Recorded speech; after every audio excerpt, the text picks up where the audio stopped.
ఏంటంటే చంద్రబాబు నాయుడు గారు మీడియాతో మేనేజ్ బాగా చేస్తారు అదే అనేటువంటిది జనరల్ అభిప్రాయం ఉంది. కానీ తన మీద పడిన ఆ ముద్రని పోగొట్టుకోవడానికి ఆయన ఎప్పుడు ప్రయత్నించాలంటే ఆయన అసలు చెప్పడు. వచ్చిన బాధ ఎక్కడంటే ఆయన చంద్రబాబు నాయుడు గారి ఆయన ఇట్లాంటి విషయాలు ఎందుకు మరి రెండు మీరు చెప్పింది వెన్నుపోటు ఒకటి, తర్వాత ఎప్పుడో రాజశేఖర రెడ్డి ముఖ్యమంత్రి అయిన తర్వాత ఎప్పుడో దాన్ని కౌంటర్ చేయడానికి ట్రై చేశారు. మీరు గుర్తు చేసుకోండి ఒకసారి. ఇంకొక ముఖ్యమైన మాట వ్యవసాయం దండగాని నేను ఎక్కడ చెప్పాను చెప్పండి అని ఎప్పుడు అడిగాడండి ఆయన? 2 ఏళ్ళు 3 ఏళ్ళు అయిన తర్వాత అంతా గందరగోళం. అసలు ఏంటండి మీరు ఎప్పుడు అన్నారు ఈ వ్యవసాయం దండగా? మేము పండగ చేసామన్నాడు. బ్రహ్మాండం క్యాచ్ అయింది జనానికి. అసలు ఎప్పుడన్నా అని చెప్తే దానికి సమాధానం అదే. అటువంటి విషయాల్లో ఇప్పుడు అదే మాట రాజశేఖర రెడ్డి కూడా చెప్పాడు, మీరు వ్యవసాయం మీద ఆధారపడితే లాభం లేదు, వివిధ వృత్తులు కానీ వేరే రకంగా చెప్పాడు చేసుకోవాలి, వేరే ఆదాయం పెంచుకోవాలి, మీరు కేవలం వ్యవసాయం అయితే లాభం లేదు రైతులు కానీ చెప్పి ఆయన అలాగే చెప్పాడు. నేను అనుకోవటం అంటే జర్నలిజంలో జర్నలిస్టులు చాలామంది వామపక్ష భావాలు ఉన్న వాళ్ళు ఉన్నారు అన్ని పత్రికల్లో. సంస్కరణలు ప్రవేశపెట్టినటువంటి సమయంలో వాళ్ళు పూర్తిగా వ్యతిరేకించారు. అంటే బీజేపీతో చేరడం అటువంటి సమయంలో అంటే ఆయన కొన్ని ఆపాదించి కూడా రాసినటువంటి సందర్భాలు ఇప్పుడు మీరు చెప్పారు. వ్యవసాయం దండగాని అన్నారు అనేటువంటి, అంటే ఆయనకి ఇవన్నీ ఇమ్మీడియట్గా రియాక్ట్ అయ్యి దాన్ని కౌంటర్ చేసి దాన్ని నల్లిఫై చేసే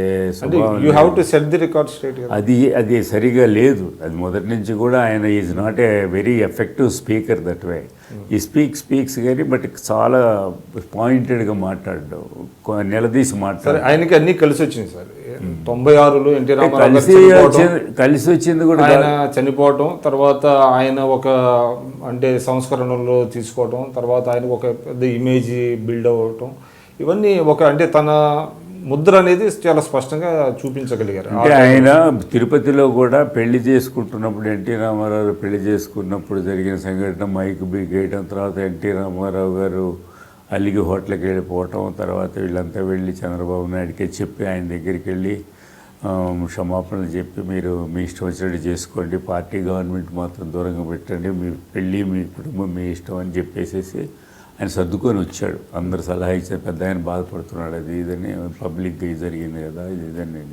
చంద్రబాబు నాయుడు గారు అప్పటి నుంచి చివరి వరకు ఆయన ఒకటే పాయింట్, మీరు ఏదన్నా చేయండి, మీ సినిమాలు మీ కుటుంబం మీ సొంత వ్యవహారాల ఇండిఫరెంట్, బట్ పార్టీని మాత్రం ఎవరికో అప్పచెప్తామంటే మాత్రం చూస్తూ ఊరుకోము.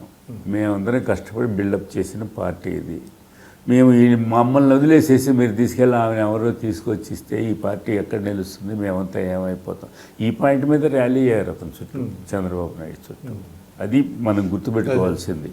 ఈ తర్వాత ఏంటంటే చంద్రబాబు నాయుడు గారు కూడా ఒక విధంగా చూస్తే తెలుగుదేశం పాయింట్ ఆఫ్ వ్యూ చూస్తే ఎన్టీ రామారావు గారు చనిపోయిన తర్వాత ఆ party that is the end of the career అయిపోవాలి. ఆ టర్మ్ తోటి అధికారం మీద ఉంది 99 తోటి 98 తోటి అయిపోవాలి. బట్ అవ్వాల. లక్ష్మీభారత్ ఫ్యాక్టరీ వల్ల 96లో చంద్రబాబు నాయుడు చాలా సీట్లు గెలిచాడు Lok Sabha. Contest was between both of them. 17 సీట్లు. అది పెద్ద సీట్ కింద లేక అప్పుడు ఫస్ట్ ఎలక్షన్ కదా ఆయన. ఎన్టీ రామారావు బ్రతుకుంటే డిఫరెంట్గా ఉండేది. అది ఒక అదృష్టం మీరు అన్నట్టుగా. ఆయన చనిపోవడం అదృష్టం అనకూడదు, బట్ ఇట్స్ కఠోర వాస్తవం. అది నెంబర్ 1.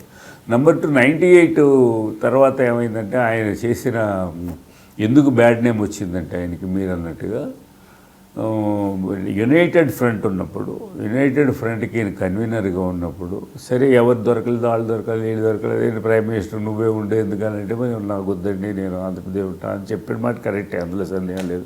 ఎందుకంటే ఢిల్లీ నుంచి మనం మానిటర్ చేస్తున్నాం కదా. సో అది ఎంత అయిపోయింది, బట్ ఈ వాజ్ నెవర్ ఫర్ దట్. తర్వాత ఎప్పుడైతే మళ్ళా గవర్నమెంట్ పడిపోయి గుజరాత్ గవర్నమెంట్ పడిపోయిన తర్వాత కాంగ్రెస్ గవర్నమెంట్ ఇచ్చి మనమందరం సపోర్ట్ చేయాలనేటువంటి సీతారామ కేసరి ఉన్నప్పుడు అప్పుడు మన హరీష్ కిషన్ సూర్జిత్ గారు చంద్రబాబు నాయుడు గారికి పితృ సమానుడిగా ఉండేవాడు. భుజమే చేసి బాబు అంటే చాలా ఇష్టపడేవాళ్ళు సిపిఎం అప్పుడు, పర్టికులర్ హరికిషన్ సింగ్. ఆయన కూడా బాబు నువ్వు మనం సపోర్ట్ చేయాలి, నువ్వు లోకల్ పాలిటిక్స్ వదిలేసి నేషనల్గా ఆలోచించాలి ఇది అన్నప్పుడు, సారీ అండి నేను వచ్చి ఫ్లైట్ ఎక్కి హైదరాబాద్ వచ్చేసాడు. ఇక ఉన్నంతలో ఇతను is a better leader. So ఆయన మీద ఆధారపడ్డాడు ఎన్టీ రామారావు. సో అట్లా అది ఆయన ఎమర్జ్ అయ్యాడు, తెలుగుదేశం పార్టీని పెట్టాడు, కష్టపడ్డాడు, పెట్టుకున్నాడు. అది మంచి పాజిటివ్ పాయింట్ కూడా చూడాలి. బట్ పవర్ కోసం అంటే డెఫినెట్గా ఈ వాంట్స్ పవర్, అందులో సందేహం లేదు. నేను అభివృద్ధి చేయడానికో రాష్ట్ర ప్రజలను చేయడానికో అని వాళ్ళు చెప్పొచ్చు, మనం ఆ స్టేట్మెంట్లో మనం ఇవ్వక్కర్లేదు. But definitely politician is there only for power. Power లేకపోతే పొలిటీషియన్ ఎక్కడ ఉంటారు? అంతిమ లక్ష్యం. కానీ దానికోసం ఎన్టీ రామారావుని చంపేయటము, ఎన్టీ రామారావుని వెన్నుపోటు పడవటము, ఎన్టీ రామారావుని తీసి పారేయటము, తను ముఖ్యమంత్రి కావాలనే హర్రీలో చేశాడనేది మాత్రం